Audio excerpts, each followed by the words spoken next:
Shalom. Call Laim La Yahweh Ba'Shem Yahweh Shah Ba'Shem Arkakwadash. Double honors to the elders and apostles of Great Millstone who rule and teach well. And sincere Shalom to the 144,001 third.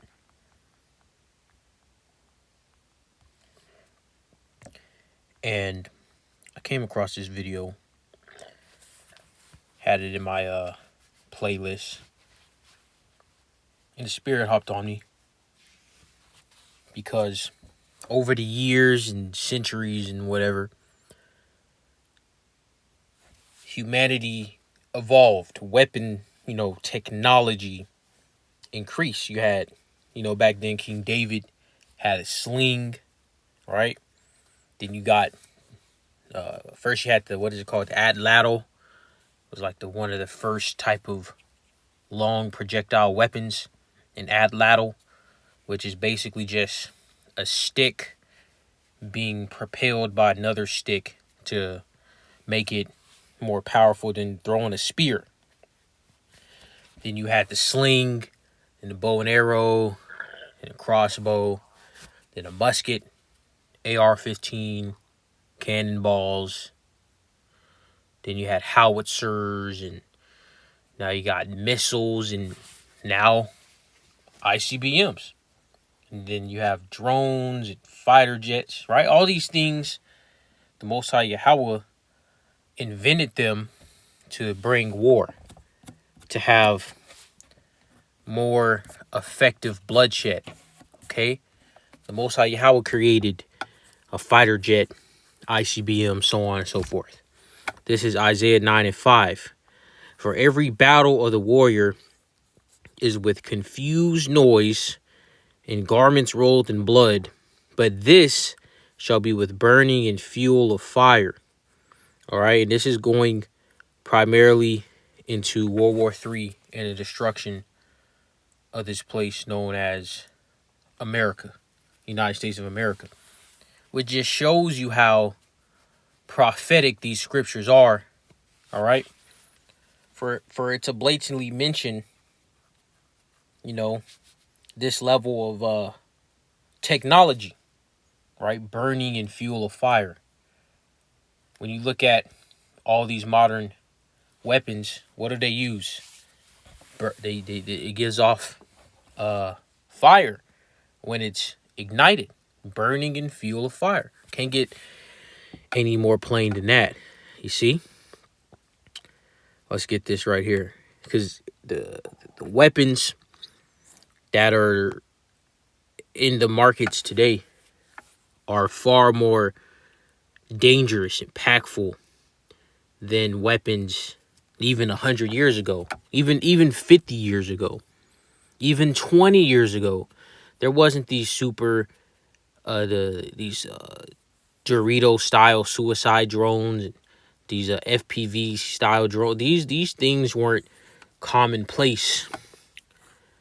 You should go look at these neighborhoods they have in Kiev, in Ukraine, where they have like these fiber cables, something like that, where it stops these drones from flying in with their suicide bomb drones. So they'll fly in and then explode, and they'll take you out. They can take out like buildings, not the whole entire building, but it can, if they know which room you're in, it'll take out the whole room.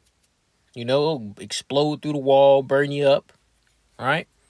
And then I saw a whistleblower come out and expose some crazy technology. Basically, Esau can hover a drone over your house. The drone send out a frequency, and it'll kill you through the house with the frequency. That's what these devils got. And this is not no BS either, because the Most High Yahweh blessed these devils with this power.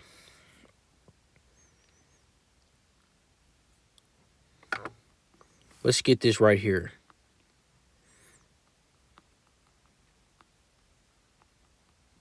This is Isaiah 54:15. Behold, I have created the smith that bloweth the coals in the fire, and that bringeth forth an instrument for his work. And I have created the waster to destroy. So Most High Yahweh created bombs and nukes and these robots and drones and all these weapons that bring about death. This is Yahweh's killing instruments. This is Yahweh.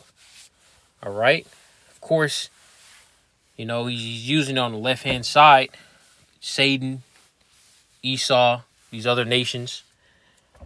But nonetheless, Yahweh greenlit this technology to bring about mass death and advanced stealthy ways of killing people. Because Esau can be in a room, Esau can be in a submarine 3,000 feet below sea level in Antarctica, remote controlling a whole swarm of drones and take over a city. Do you know how crazy that is? Imagine, and this is what the prophets were seeing. They were seeing these Edomites in these rooms and these bunkers and wherever else, controlling these nukes and robots and missiles. Right? That's some next level weapons, next level capabilities.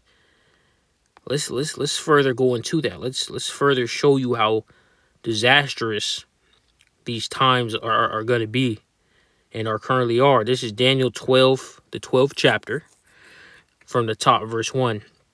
And in that time, what is that time? Jacob's trouble. And at that time shall Michael, Ma'akiala, all right, Ma'akiala, which means he is like God, all right, which is a archangel of Yahweh, all right. And when you go into that word, let's get that word right there. Was it archangel or archangel? Let's see. Archangel. When you go into that word, the archangel, Ma'akiala, all right, it's chief of the angels, okay.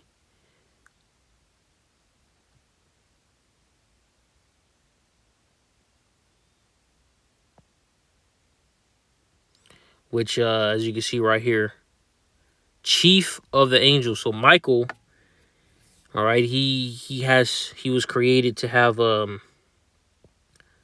more impactful position than typical angels. Now another angel, what was it, Gabriel, or I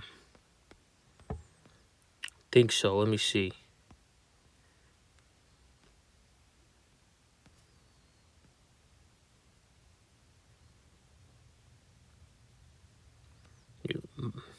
And then there's another one. I don't know if Gabriel has that title of archangel.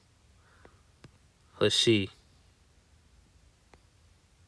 Yeah, right there. One of the angels, princes, or chiefs of the angels. So he is an archangel too. All right, him. All right, Michael. And then there's another one.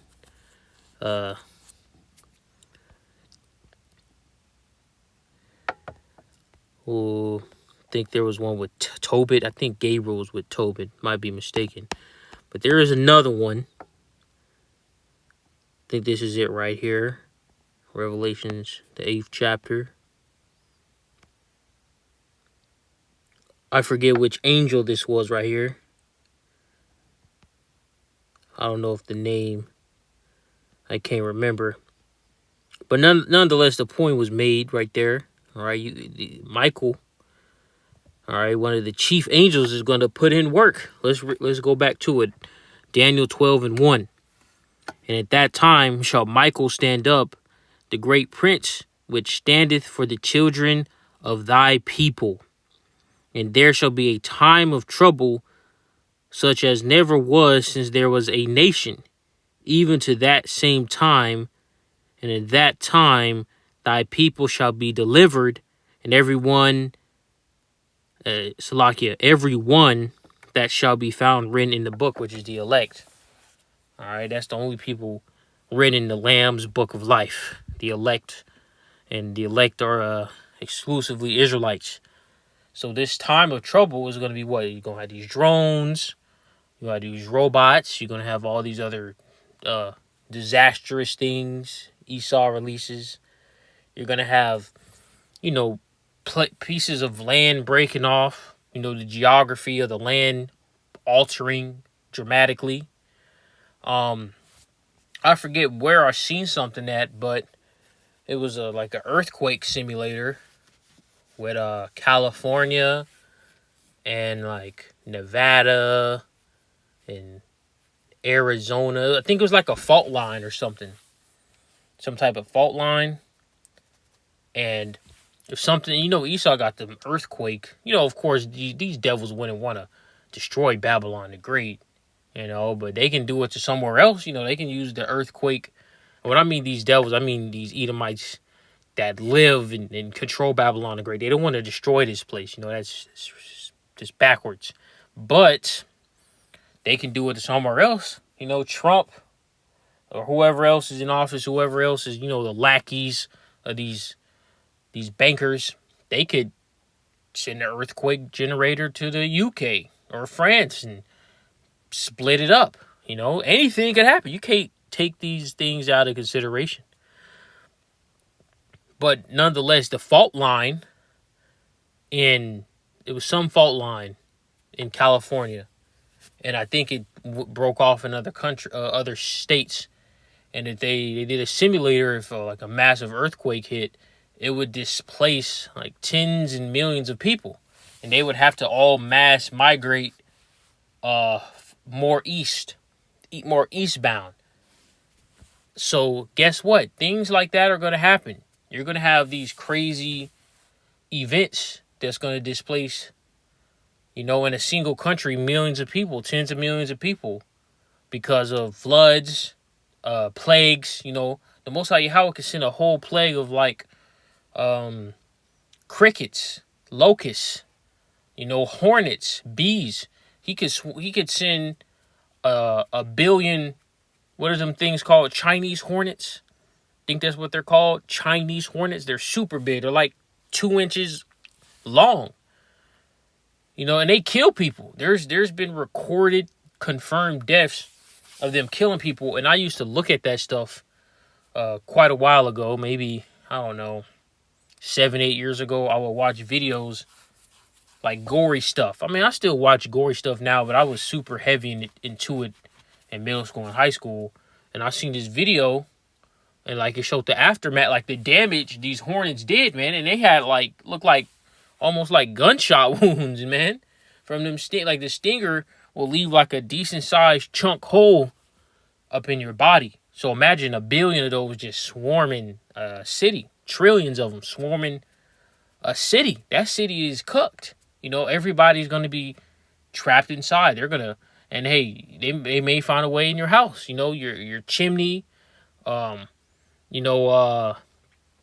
rats. Rats can chew through concrete. People in New York or have other, heavily rat-infested cities, they know, they can, rats, they'll chew through your house.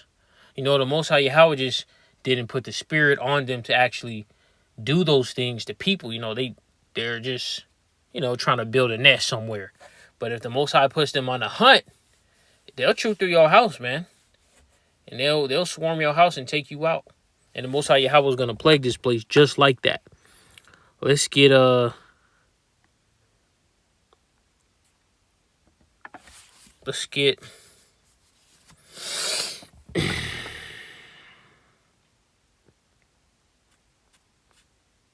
go to Second Esdras. Second Esdras.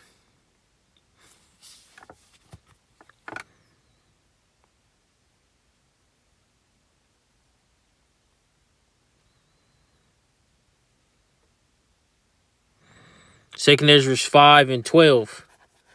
And at that time, what is that same time, Jacob's trouble, shall men hope, but nothing obtain. They shall labor, but their ways shall not prosper. So things are going to get bad.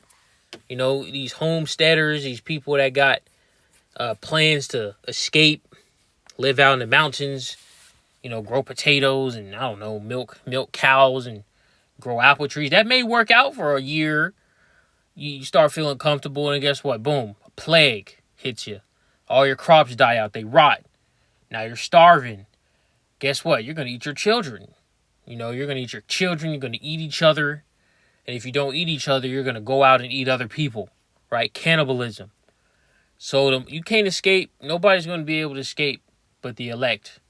You know, of course, you know the elites gonna have a good ticket out of here because they're gonna be saved for captivity, and of course the heathen that don't get killed off and is mass die off of humanity, they're going straight into captivity, and the non-elect Israelites in these other countries like Brazil, for example, you know, the ones in there, they'll survive, but they're gonna get killed off and get reborn in the kingdom.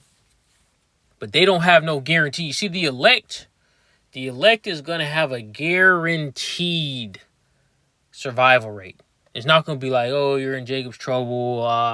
Am I still hopeful? Am I still part of the elect? Am I gonna make it out of Jacob's trouble?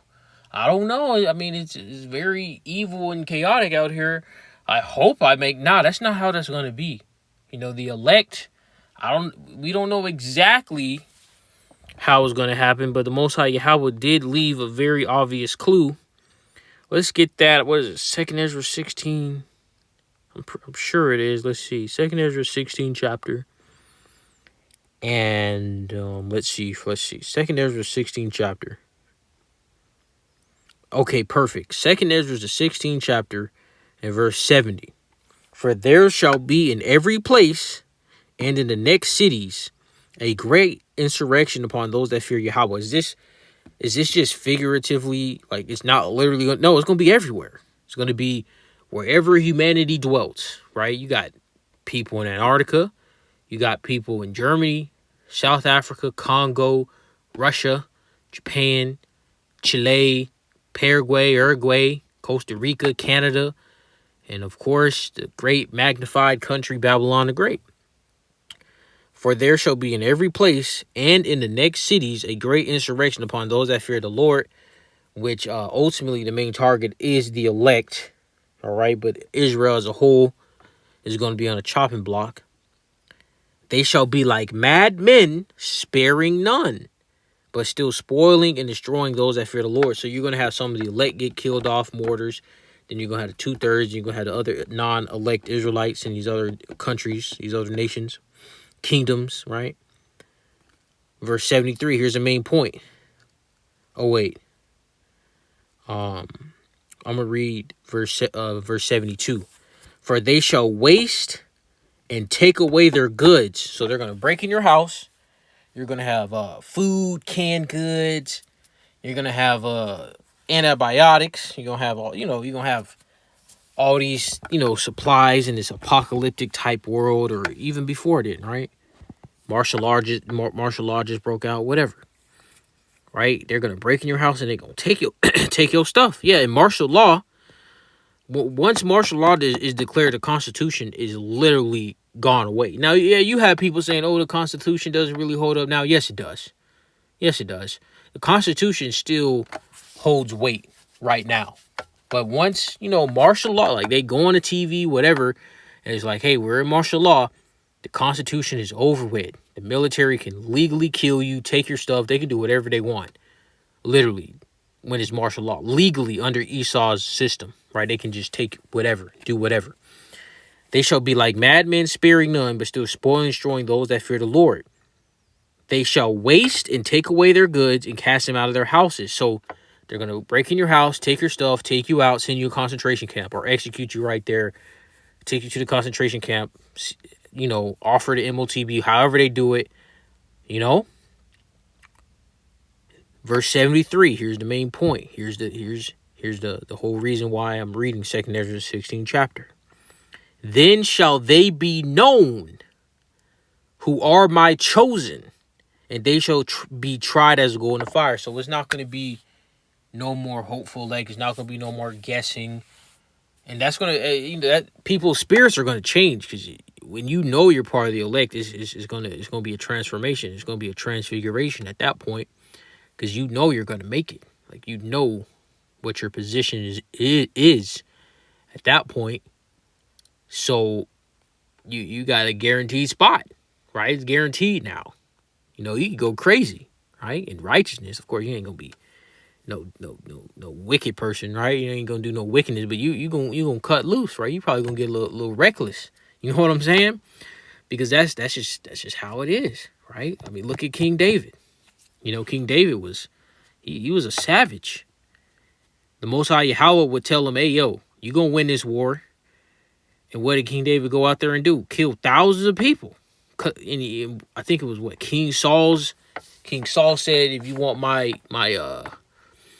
daughter, you gotta cut off, like, was it 100 penises? He had to cut off the penises of I think it was the Philistines, 100 of them. So he killed 100 Philistines, cut off their penises, and brought them back in a bag or whatever as trophies to get King Saul's daughter. That's that's savagery, man.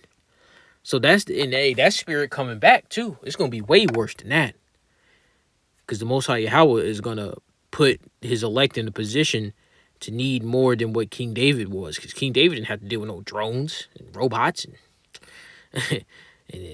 you know, you just had to deal with super hyper masculine, monstrously big Hamites and all these other heathen.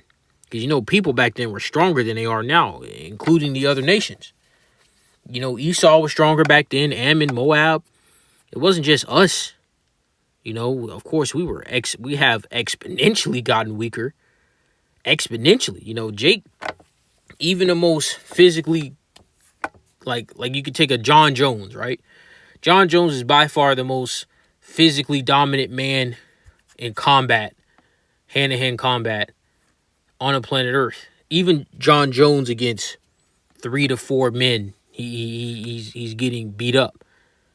Jake's back then, man, they could take out lions. They could go in the battlefield, kill 100 people.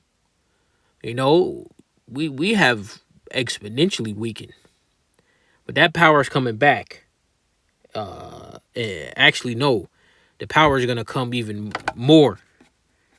You know, because there's no recollection of no Jake flying, besides like what Yahweh Shai and like what was it? Enoch. He was caught up in the chariot. But in terms of like going out to war, Jake wasn't going out in the scriptures. No, Jake was going out to war flying like an angel, you know, giving off energy. Nah. But guess what? That's coming. Because of Yahweh Shai. All right. So with that, Shalom.